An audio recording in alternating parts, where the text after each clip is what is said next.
Good morning, my YouTube viewers. It's Crystal here. I just want to give you another code review.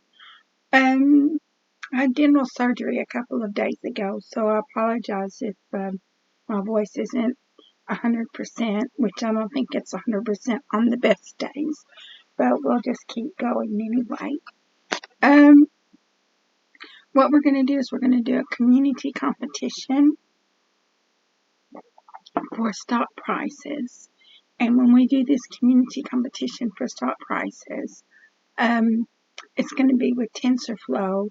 I only got 79% on Tensorflow, and I believe it was an 89% on Random Forest classifier. But the Tensorflow one was interesting, so I thought I'd go ahead and do the code review on Tensorflow. And if you go into the competition, I've made both of my notebooks public, the notebook on Tensorflow and the notebook on Random Forest Classifier. So you'll be able to find both of them and look at both of them and look at the one for Random Forest Classifier, because the code review for Tensorflow is more complex than the code review for Random Forest Classifier, and that's why I decided to use it. So, as I said, it's the stock price movements predictions, and that's the community competition.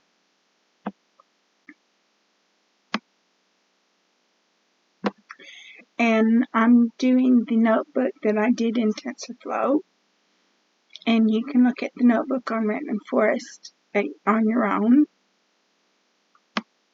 So I made this notebook in Kaggle's online data science website, and it's in my account. But what I will do is I will give you a link to the Jupyter notebook, and then I'll give you a link to the Jupyter notebook, and then you can look at the Jupyter notebook yourself. So I'll give you the link now. Okay, the first thing we want to do is the problem statement. In this classification problem, your goal is to leverage historical data and various indicators to develop models that can accurately forecast the movement of stock prices. Your task is to predict whether the stock price will experience a decrease, 0, increase, 1, or remain relatively stable, 2, based on the given inputs. And this is also a class imbalance problem, and I've been working on class imbalance problems just by coincidence, not necessarily because I sought those data sets out. It's because that's what the Kaggle community competition had. But this class competition is going to be for a multi-category. And so since it's a multi-category, it's going to be done a little bit differently than the ones I did in the past. So after we've created the Jupyter notebook, what we're going to want to do is we're going to import our libraries. We're going to import NumPy as NP, which creates the NumPy arrays and also performs numerical computations. We're going to import Pandas as PD, which creates the data frames and does data processing. We're going to import OS, which goes into the operating system and retrieves the files you need. We're going to import sklearn, which provides machine learning functionality. We're going to import SciPy, which gives you a statistical functions. We're going to import Tensorflow, which creates your neural network and provides deep learning functionality. We're going to import matplotlib.pyplot as PLT, which helps you to visualize your data. And we're going to import Seaborn as SNS, which visualizes the data statistically. So after we have imported the libraries that we needed, we're going to use OS to go into the operating system and retrieve the files that we need. And the files that we have retrieved are train, test, and sample submission in CSV format. Then after we have retrieved the files, we're going to use pandas to take those files and convert them into data frames, and I use train, test, and submission. So these are pretty large data sets. So we're going to set it up to where pd.setOption brackets display.maxColumns, none. So we can see all of the columns of data, because if you don't set that up, you won't see all of the columns of data. So these are your stock prices. This is all the information in your stock prices. And the last one is ID, and the one before that is result. So the result is your target, and that's what we're going to be predicting on in the test set. We go ahead and check info, so we check the kind of columns that we have. So we've got objects and floats, and the last two are integers. We check to see if we've got any null values. We do not have any null values in the data set, so that's good, so we don't have to deal with that. And then we check the test set. So the test set is the same as the train set, with the exception that it does not have a result, because that's what we're going to be predicting on. We check for null values, and we don't have any null values, so we don't have anything to impute. Then we check the submission, and so the submission is going to be, this is what we're going to be submitting to Kaggle for scoring. First thing we're going to do is we're going to drop the ID column, and the reason why we're going to drop the ID column, because it will probably affect the accuracy, and you don't need it. And the reason why you don't need it is because Python, pandas automatically index each row of the data frame. Then we're going to analyze the target. Target equals pop, train.pop result. So that means that pop just takes the target out of the data frame. And we use Seaborn to make a histogram. And so you can see 0 is small, 1 is a little bit bigger, and 2 is the biggest one. So you can see that this is a class imbalance, but instead of being binary, it is multi-class. So now what we're going to do is we're going to use SciPy to check the Kolmogorov-Smirnov test, the 2-sample test. And we're going to check if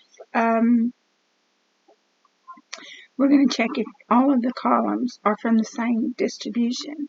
So if the columns are not from the same distribution, then that's going to affect your accuracy as well. So Bollinger Signal is not from the same distribution, so we have dropped Bollinger Signal, because that's going to affect your accuracy. Now what we're going to do is we're going to analyze train. So we want to check the unique values in train. For call in train, if train call.dtype does not equals float 64, print call dot train call unique. So you can see the unique values in train. And we did the same thing in test, because we want to see the unique values in test. So after we check for our unique values, we're going to encode all of the object columns. So from sklearn.preprocessing, import ordinal encoder, encode equals ordinal encoder for call in train. If train call.dtype equals object, train call enc.fitTransform, train call.values.reshape -1, 1, and then test call equals enc.transform test call.values.reshape -1, 1. So we've encoded all of the ordinal columns. So now the data set is numeric, which is what the model wants to see when it makes predictions.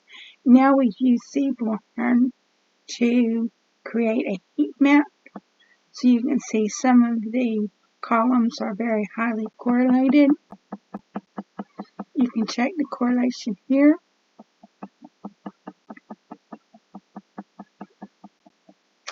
And then, so what we're going to do is we're going to insert code to remove the columns that are very highly correlated.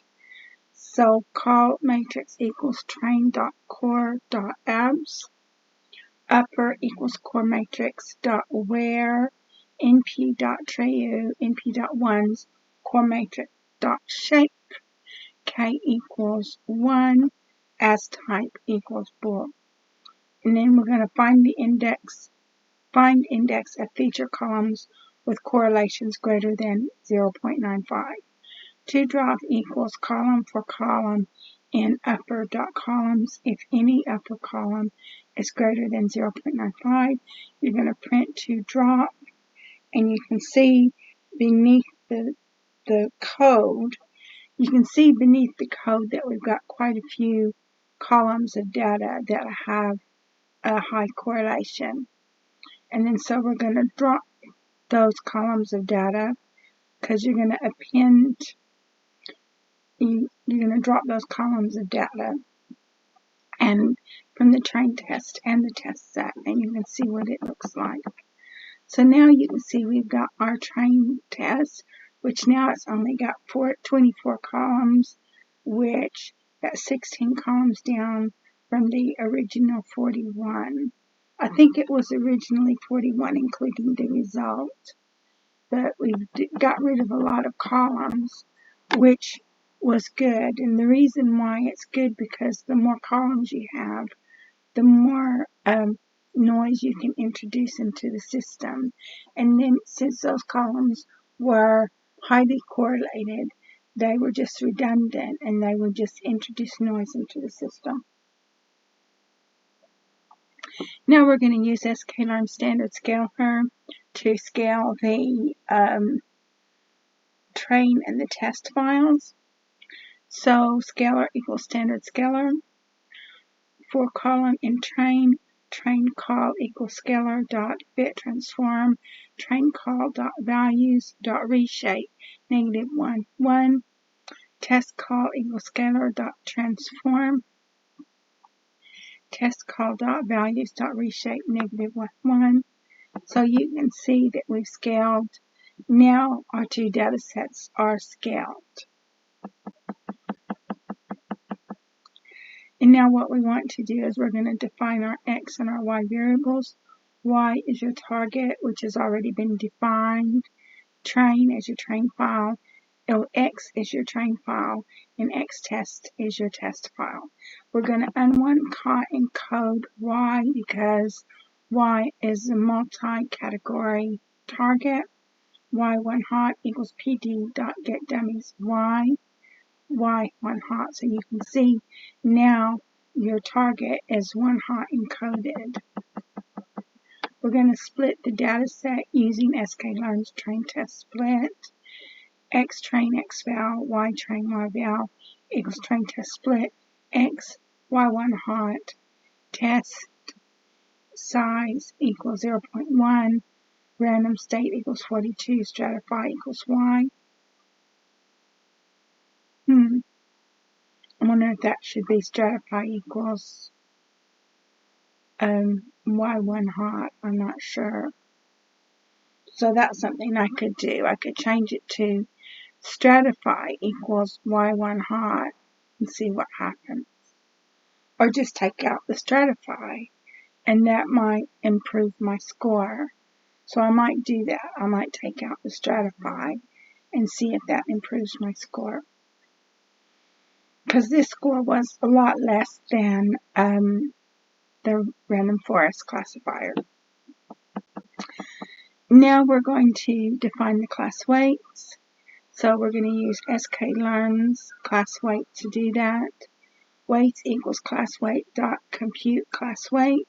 Class weight equals balance. Classes equals np dot unique y. Y equals y dot values dot reshape -1. Weights equals dict zip np dot unique y weights and then weights. So you have to put it in a dictionary to get it to work on TensorFlow. So now we're getting into the part of the program where we're going to make the neural network.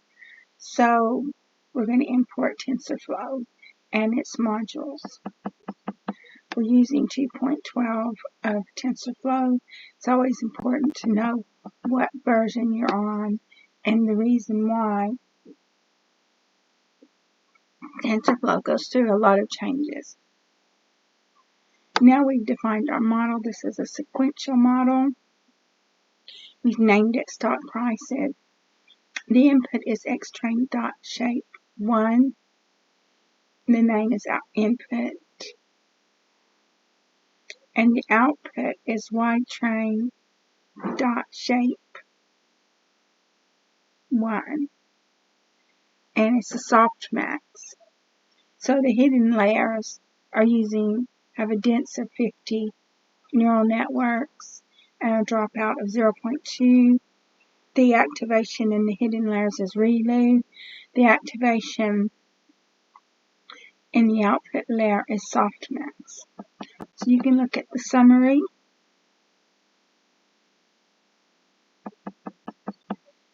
So now we're going to compile it.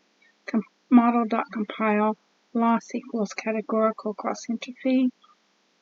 Optimizer equals atom. Metrics equals accuracy. Now we set up our callbacks. And then we set up epochs is 50. And history equals model.fit xtrain ytrain. Epochs equals epochs. Validation data equals xval, yval. Verbose equals 1. Callbacks equals my callbacks. So that just sets it up for early stocking. And class weight equals weights, which we previously set up. So we train it, and we train it for 12 epochs. And now what we do is we make a graph of the accuracy and the loss. So you can see the graph of the accuracy and the loss. So I don't know what to do to improve the loss. Maybe I'll look that up, say how do you improve loss. But I'm going to take that stratify out of train test split and see if that improves my score. Now we evaluate the model and accuracy is 79%. We make predictions on YPRED. And then, so YPRED equals np.argmax model.predict xval axis equals -1. That's what you have to use for a multi-class. Oh, excuse me. Because I've had that dental surgery, so I'm still not 100%. I could have made the code video yesterday, but I felt too out of it to do it. We make a histogram of YPRED, so you can see that's your YPRED there. Now we predict on the test set, and we use the same code as what we used for the validation set. And then we create a histogram of the test set. And then we prepare it for submission, and we only got a 79%. But I think what I'm going to do is I'm going to change this stratify, because the stratify should have been 1 hot, Y1 hot, instead of Y. So I'm going to change that to Y1 hot and see if that improves my score. And then, let's see.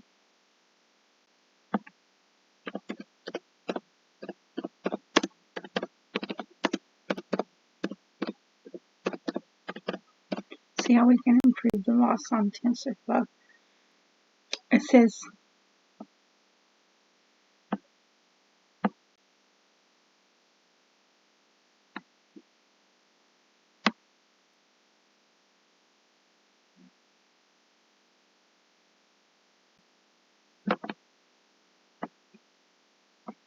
tells you how to improve loss on TensorFlow.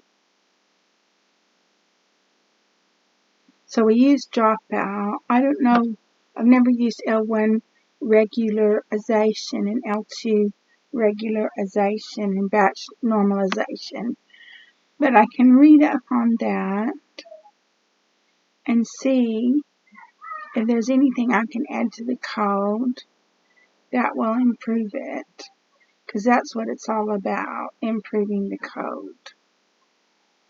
Okay, so thank you so much for watching my video. I do apologize about my voice. Probably isn't even good on the best of the days, but hey, that's the way it goes. And hope that you got something out of this code review. And I will look on KD Nuggets to see if there's any way I can improve my score. So I'm going to conclude this video because I've covered everything in the code. Thank you for watching my video. If you like my video, please like, subscribe, and share. If you want to be notified whenever I make a video, please tap onto the bell button next to the subscribe button. And yeah, and thank you to my subscribers for supporting my channel. So I look forward to making more videos for you in the future.